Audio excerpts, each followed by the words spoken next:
Hi, this is Stan from Slingshot Information Systems. Today I'll demonstrate how to set an out-of-office or auto reply in Outlook. Let's set up an out-of-office reply in Outlook. Click File, then click Automatic Replies.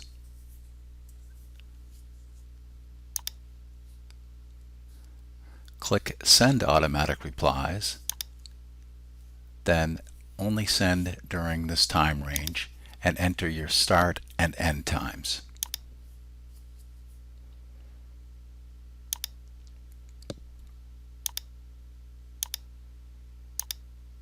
Now check the text of your message, update as necessary.